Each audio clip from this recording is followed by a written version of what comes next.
Whatever kind of night you're having, start it off right with Drizzly, the go-to app for drink delivery. Whether you're mixing up a bullet bourbon old-fashioned for a cozy night in, or Kettle One Bloody Mary bar for a birthday brunch, you can get the perfect beer, wine, and spirits for any occasion delivered with Drizzly. So, what's it gonna be? Download the Drizzly app or go to drizzly.com. That's DRIZLY.com to choose your drinks today. Must be 21 plus, not available in all locations.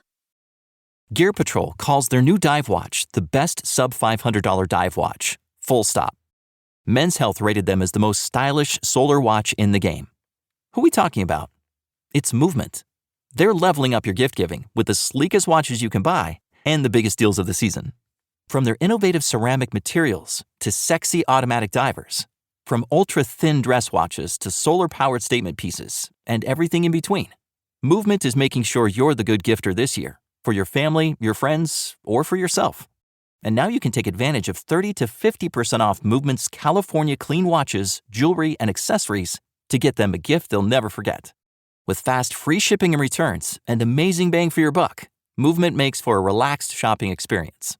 And with one-size-fits-all watches, it's an easy, elegant gifting experience too. Shop 30 to 50% off now at mvmt.com. That's mvmt.com.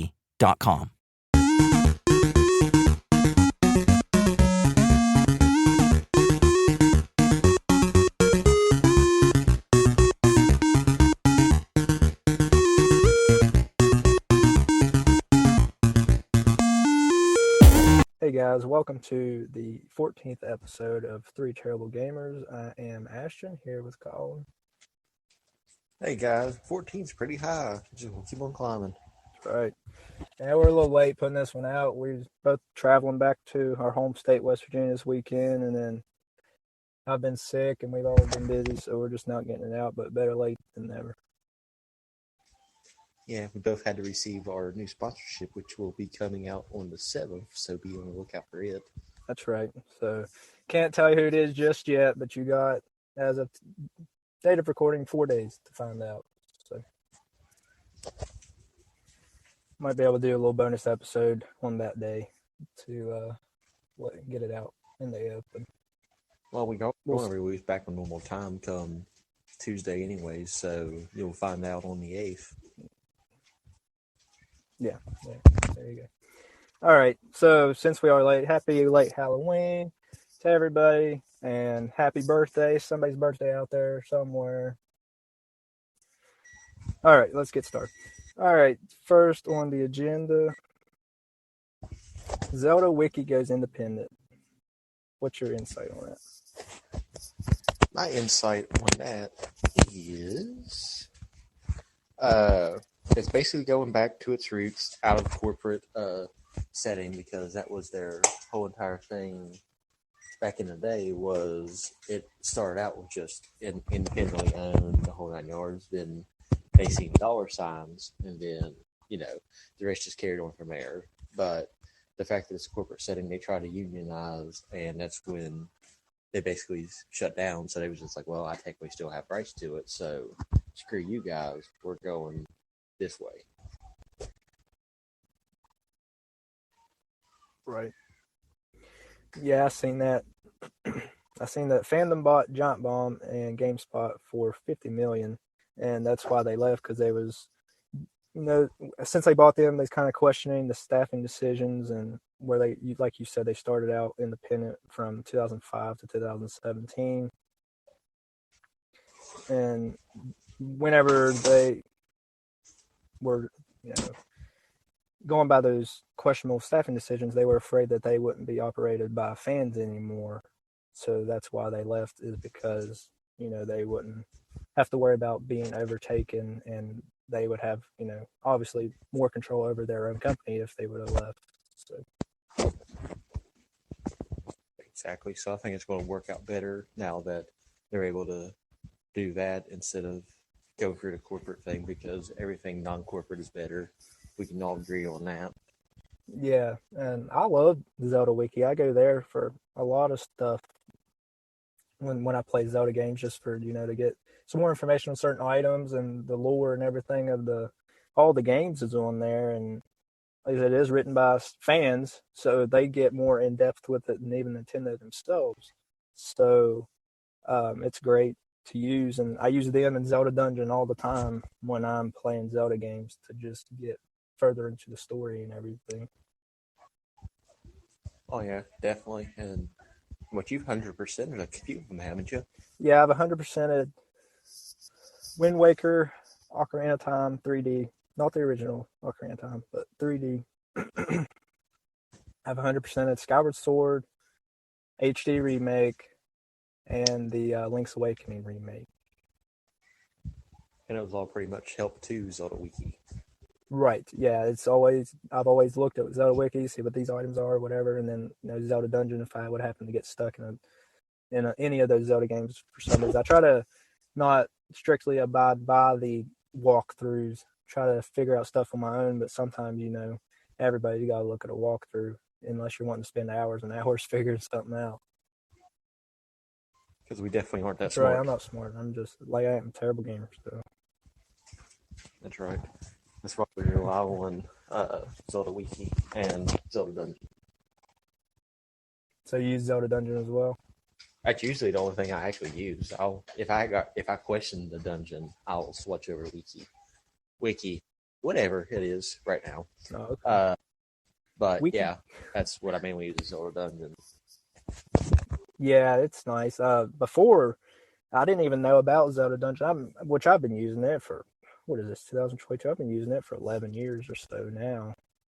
But before I knew Zelda Dungeon existed, I actually used IGN, which they're just as good to use, but I like the layout of Zelda Dungeon. It's more arranged better, I guess. Laid out better, more neat for me to, I guess, understand. My small brain to understand. So, I like it better than IGN. Oh, definitely. All right. You have anything else on that? Nope. All right. So on to the next topic. We have critic scores released for Bayonetta 3, this was before it released, but it just released, I believe, Friday. But anyway, Bayonetta 3, Gotham Knights, and Mario plus Rabbids Sparks of Hope. What's your take on those individual scores? Well, Bayonetta 3, from whenever I researched it, it was 88% on, I guess, the Gaming World's version. Well, it was Metacritic. So, I mean, they're technically the Gaming World's version of Rotten Tomato for movies. Pretty much, yeah. Everybody goes by them, or IGN, like I mentioned before. So, I mean, it got 88%, so obviously it's a better game. So, I'm glad people decided to say screw the voice actor on the boycott because obviously it's a good game. That's right. Right. And she lied. Yeah. But, I'm not going to judge her. Gotham Knights only came out with a 70% on Metacritic. I mean, obviously, I'm just going off what these critics have said because I haven't played these games yet. Got my Xbox back, so I'm able to actually play these games. Well, nice. Technically, I could have played Bayonetta 3, but, affordability right now isn't there. Gotham Knights, I can play now since I got the Xbox. But, yet again, still one of those things. But it only got a 70%, which, I mean, it was a highly anticipated game, so I think there was more hype for it than what there was Bayonetta 3. Mm-hmm. So the fact that it came out and it seemed like a little bit more disappointment is with the lower score. And then Mario and Rabbids, with their new game, was an 85%. Yet again, haven't played it, have the capability of playing it because I got the Switch. But with the 85%, that's common. That's average for Mario games. Right. Pretty high scores typically. But yeah. All right. Yeah, go ahead. Yeah, but yeah, for the most part, it's just, like I said, every single game on there. I mean, I think every game on there deserves the score that it got. It seems everything fell right in the place of how it seemed to be. Gotham Knights, I wish it would have scored a little bit higher. But I guess there's something in the story mode or the open worldness of it is the reason why it scored a little bit lower. Yeah, I read into some of the reviews, and they were just saying that it kind of felt like it was empty. Like there was really not a lot of where I guess it is more open. Kind of not enough stuff to fill in that open world. They just kind of felt empty with it. But I don't know. Alrighty. But yeah, I seen that Bayonetta, I got an 88. It was 73 positive and 3 mixed. And I think when it's all said and done, I think it'll be a 90 when it's all the reviews start coming in and everything. I think it'll end up being a 90. Could be wrong, but I think that's where it'll be.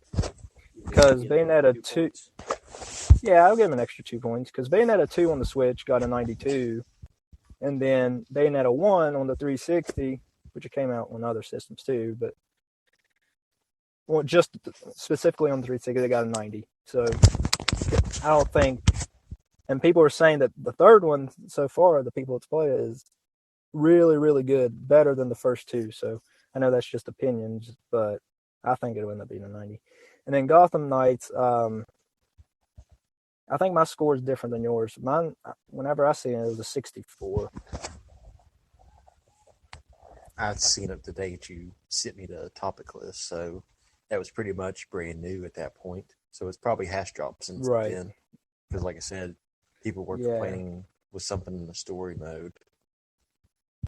Yeah. So at the time, I think it was Saturday I looked, and it was 13 positive, 11 mixed, and 4 negative. So did you think Bayonetta 3 is only on the Switch and Gotham Knights is on everything but the Switch? Right, yeah. Is it on PC? Mm-hmm. It is. Yeah, that's true. But I was hoping for a higher score from Gotham Knights because I was really looking forward to that game, which I'll pick up Bayonetta 3 as well. And I may go ahead and try out Gotham Knights eventually. But well, we talked about it in our first 3 or 4 episodes?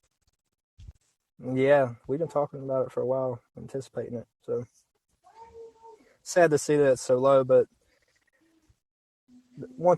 critics are just people too. They have opinions, so just because they don't like it doesn't mean you won't like it. So this doesn't mean we're not telling you not to buy this game or buy these games because they're critic scores. We're just letting you know what they are, because just in case you want to know, because a lot of people want to know like critic scores and sales records and everything for the quarters and everything. So, we're actually telling you to buy all free games off of our Amazon affiliate link.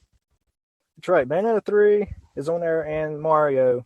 Gotham Knights isn't on there yet, so don't buy it until I put it on there. Way to set me up for an advertisement. That's right.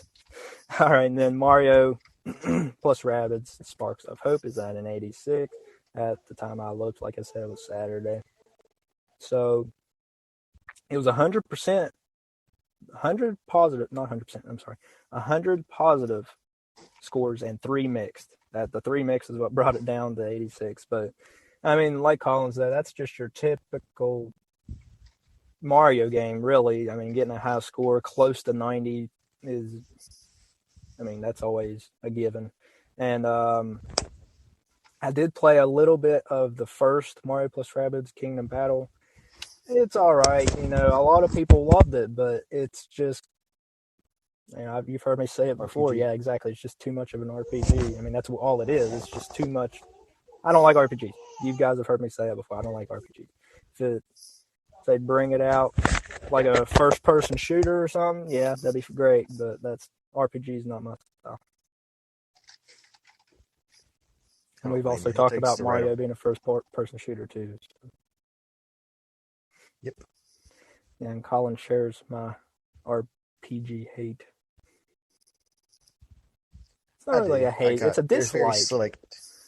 You say it's just not a preference. Right. I can play them. It's just I don't prefer it. Like, I can play Paper Mario, but I don't prefer it. Because, like I said, at the greater scheme of things, technically 2K basketball, NBA 2K is technically an RPG, but it's just a sports game. So, like I said, it's technically, we get into it. It just has to be a certain taste for it. Right, and some people consider Zelda to be an RPG, but there's just that fine line that determines whether it's a type of RPG that I like or dislike. Because if Zelda's an RPG, I absolutely love RPGs, but I don't consider it myself an RPG, but some do. I don't think most people consider it RPGs. It's just that rare group of people that, like I said, I guess technically if you was to like watch a Game Theory episode, it seems like something Matt Pat would cover. But other than that, Yeah. It's not really, like I said, personally, I don't think that it's like you, I don't think it's an RPG. I don't think it is. Some people say it is because it's a role, RPG is role playing game, so you're playing the role of Link. So I mean, but honestly, you could say that in any game. You could say all Mario games are RPG because you're playing the role of Mario. That's not exactly how that works. Exactly, it's not a book. If it was a book, that makes sense, but it's not a book. Right, exactly. So, to me, and this could be wrong, but to me, an RPG. A typical RPG is whenever you attack somebody and then they can attack you right back, and you just take turns until somebody dies. Like Pokemon, like Fire Emblem, like other games similar to those. And that's not for me. Those are considered turn-based, but like Fallouts are considered RPGs, even though, it could be a third-person shooter type of situation. But I think it's just like, I think it relays more on if the game has more collectible items and like it pays you to adventure. Like, I guess technically Breath of the Wild could be considered an RPG, but that would be the only one I would remotely think would be close to it. Whatever kind of night you're having, start it off right with Drizzly, the go-to app for drink delivery. Whether you're mixing up a bullet bourbon old-fashioned for a cozy night in, or Kettle One Bloody Mary bar for a birthday brunch, you can get the perfect beer, wine, and spirits for any occasion delivered with Drizzly. So, What's it gonna be? Download the Drizzly app or go to drizzly.com. That's DRIZLY.com to choose your drinks today. Must be 21 plus, not available in all locations. Gear Patrol calls their new dive watch the best sub-$500 dive watch. Full stop. Men's Health rated them as the most stylish solar watch in the game. Who are we talking about? It's Movement. They're leveling up your gift giving with the sleekest watches you can buy and the biggest deals of the season. Shop 30 to 50% off Movement's innovative California clean watches, jewelry, and accessories with fast free shipping and returns now at MVMT.com. That's MVMT.com. Ew, gotta get rid of this old Backstreet Boys t-shirt. Tell me why. Because it stinks, boys. Tell me why. I've washed it so many times, but the odor won't come out. Tell me why. No, you tell me why I can't get rid of this odor. Have you tried Downy Rinse and Refresh? It doesn't just cover up odors, it helps remove them. Wow, it worked, guys. Yeah. Downy Rinse and Refresh removes more odor in one wash than the leading value detergent in 3 washes. Find it wherever you buy laundry products. Yeah, like I said, there's just that fine line there. Video game genres where video games are so much different than they used to be. They're just kind of spread out and kind of share traits from different genres. So it's kind of hard to place one specific game or game franchise into one specific genre anymore. So just a wide array of genres and games and thrown into one game nowadays. Exactly.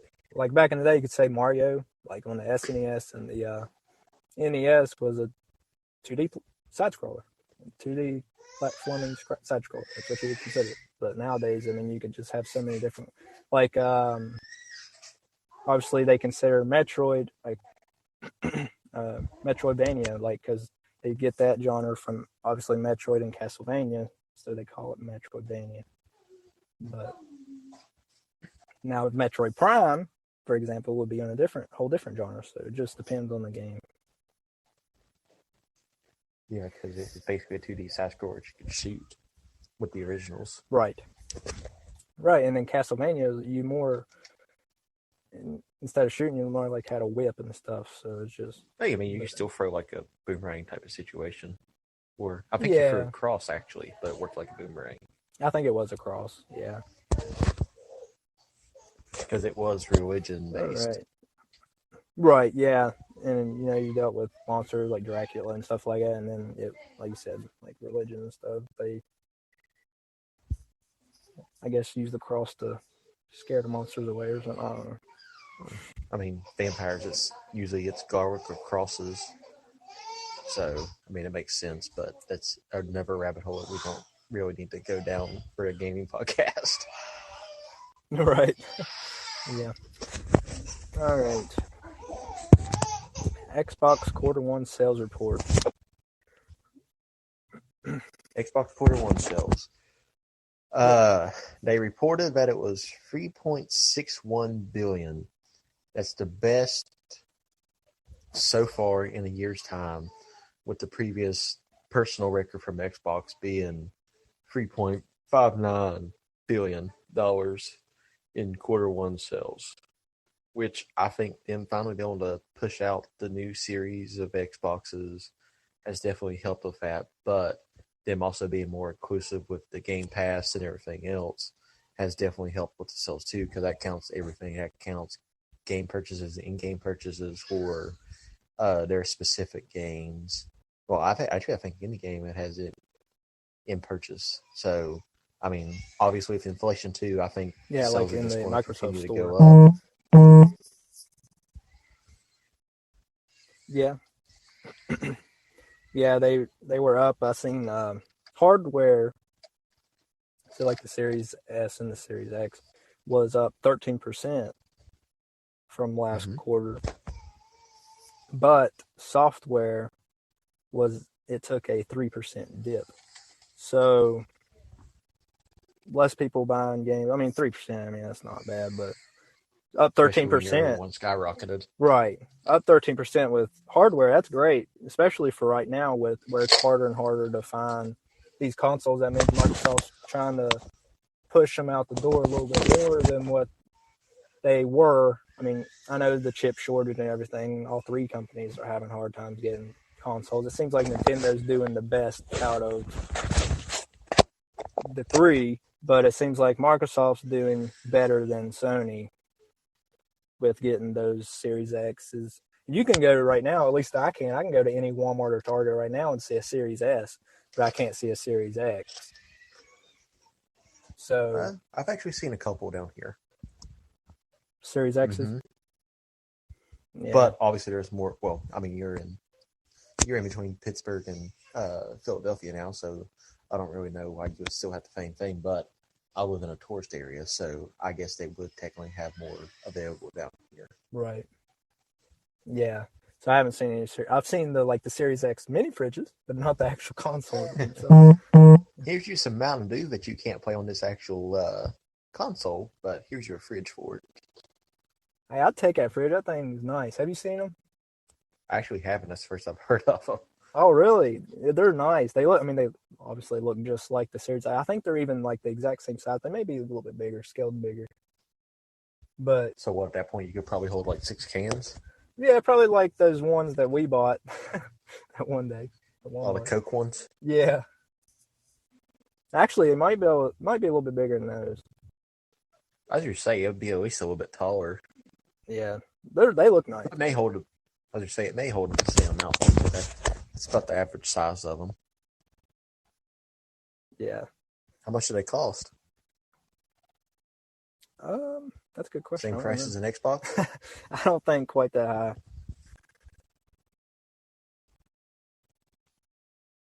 Let me look real quick. Might throw that as an Amazon affiliate. No, too. They're not. At Target, they're $99, but at Walmart, they're only $71 right now. Not a sponsor. Not a sponsor yet. $71 at Walmart. Hold 8 cans, Colin. 8 cans. I was close. He was close. You you can't even buy an 8-pack. What's the sense in that? They want you to buy. I guess technically you can't buy 6, but you would still be able to buy 6 before you would be able to buy 8. Right. And real quick, thank you, Carlos, for the follow. Shout out to you. Oh, I didn't realize we had somebody. I was over on my notes page. Well, I've seen him follow us. So shout out to you. Thank you for the follow, and just listen to all of our episodes if you don't care. Help us out, and we appreciate it. All right. Let me get back to my notes here. All right. Did you see where they were coming out with the Metal Gear Solid movie? Not until you sent me the topic list, which I'm excited about. which, as you mentioned, I believe last week, I'm usually the video game. I mean, not the video game. We're both video game, but I'm usually more of the movie nerd out of the two of us. Movie nerd and critic. And critic, yes, movie critic. Mostly critic. You're a very strict movie critic. Yes, I am. But what I mainly seen from it, it just seems, and once I started doing research on it, it just seems like it's going. They've been doing it for the past 5 or 6 years. So Yeah, yet again, it's been out like teased for a while, I guess. From what I've seen, the guy. Well, I think it's probably been longer than that. It's probably been closer to 10 because I think the Phantom Pain, the last Metal Gear Solid game to come out, was whenever they initially had started talking about it. So I guess it's technically been about that long. But in the reality of the situation is it's still just a vision. I don't think it's going to be anytime soon. Yeah, there was this big leak coming out that they had a lot on it. So that's why it was in the gaming news for this week. A lot of people, it was trending, I'll say. It was trending I guess last week at this point. But yeah, it was trending, so that's why it was in the gaming news. I guess a lot of people forgot about it. Come listen to us. Yeah. Have you played any of the Metal Gear games? Yeah, that was actually one of the rare ones I was allowed to actually play, even though it was a shooter. Yeah. But yeah, I liked them. I liked the Metal Gear Solid 2 was probably my favorite one, where you was at the end, and I just liked that final boss setup. Granted, as younger, I didn't know about that cheat where you only had to, or maybe it was second or third one. I don't remember which one, but whichever one you fought the psychosis guy, and you could actually stick your controller in the second player slot on the PlayStation, and he was not able to tell your moves, and you was able to kill him like 5 times quicker because for whatever reason, if he was attached to the first, like in your normal slot on first player, since it was a 1-player game, he was able to read pretty much every single move and like dodge it and kill you almost instantly back. I did not know that. Like I said, I can't remember if it's the second or third one, but yeah, it was a boss fight, and that was like, because even though it was made by Konami back then, it wasn't. They didn't have the actual Konami code in the game, but that was the hardest boss, so they made it to where you could switch controller slots and kill that guy. Huh. Of course, I didn't find that out until I was an adult, but I digress. Yeah. That's right. Yeah, I seen that and I was excited about it because Metal Gear franchises, I love that franchise, and Metal Gear Solid specifically is a great game. And my favorite Metal Gear game, I'm sorry, is Metal Gear. I believe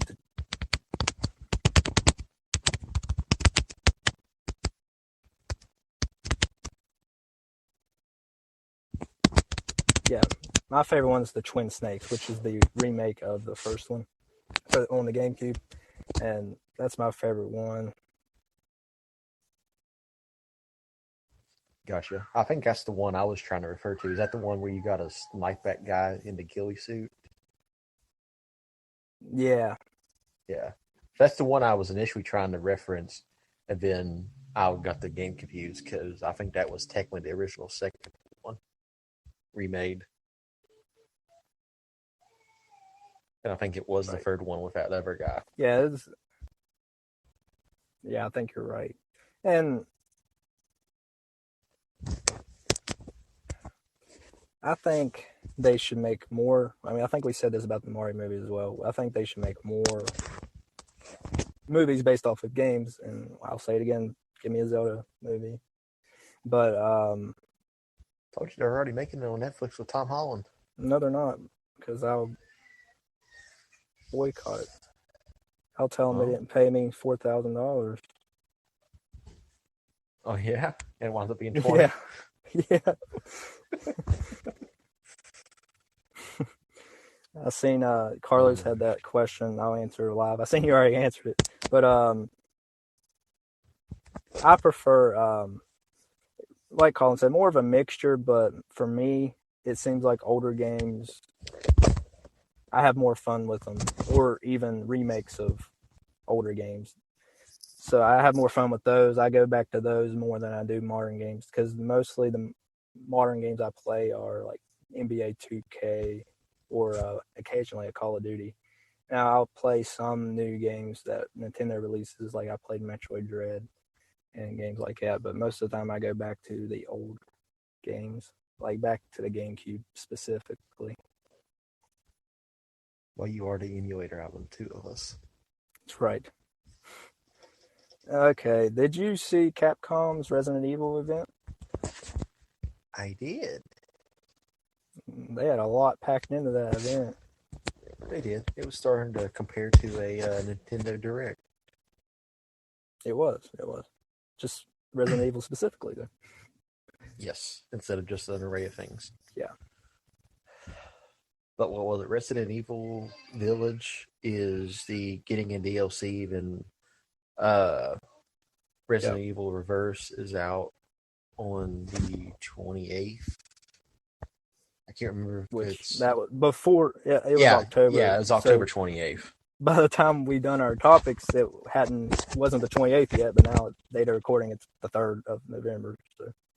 Because as we said, we were supposed to record basically this time last week. Right. Which I'm glad we didn't, because we wouldn't have had Carlos, I don't think. That's right. But, yeah, the 28th, it's going to be a new swing on it. It's going to be it's already out now. But I don't even know I'm referring to it as 28th, other than just that's what's in my notes.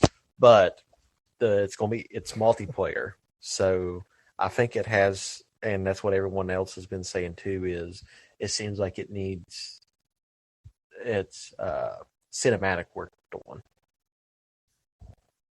Yeah, I've seen that. And then, obviously, the main part of the event for us, Nostalgic, to answer yet again his question is Resident Evil 4 Remake gets gameplay shown, and obviously it looks a lot more stunning and better than what Reverse is going to be, I think. But, yet again, I think that's nostalgia playing in. Oh, yeah. Right. Yep, I seen, like you said, Resident Evil Village getting DLC. Resident Evil Reverse came out on the 28th for the PS4, Xbox One. It's a free-for-all game. As of, I think, like I said, Saturday, it was a 6 out of 10 on Steam, so people said it does need work. And I did see that it had a first-person mode, which for most of you Resident Evil fans, you know that they typically go third-person. So it's definitely a weird spin on the Resident Evil franchise. The Resident Evil 4, we've talked about the remake before in earlier episodes, but I'm definitely excited for that. Like I've said before, I love that game. Played it as an exclusive on the GameCube back when it was an exclusive before they released it on others. But as of right now, as long as it doesn't get delayed, it's coming out March 24th. My little brother's birthday, actually, next year, 2023. It looks good. The graphics look amazing. Just hopefully it doesn't disappoint and they didn't change anything game-breaking in it. I might have to catch up with Robert again and play it while intoxicated, since that was the first time I played it. Maybe. Well, tell Robert to not buy it unless he buys it from our affiliate link. And Robert, if you listen to my podcast, do not buy it unless it's from our affiliate link. Your podcast? I see how you are, ho. Our podcast.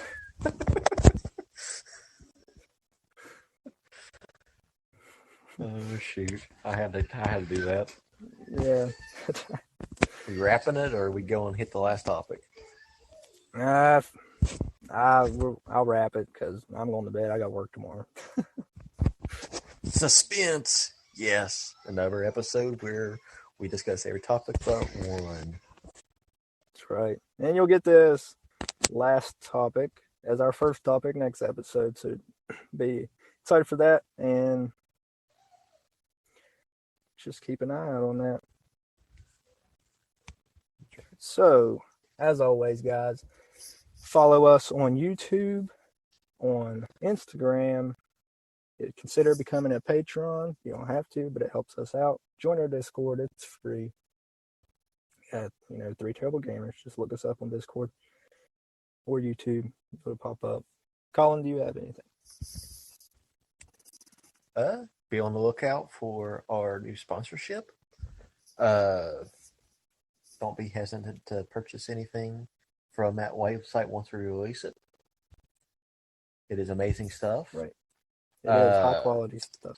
Other than that, no, I can't really think of anything. Like Ashton said, come back next week for the first topic. Only difference is on the topic is going to be I'm going to be the host and not Ashton. Right. Yep, exactly. And another shout out to Carlos. But other than that, see you guys next week. All right. Later, guys.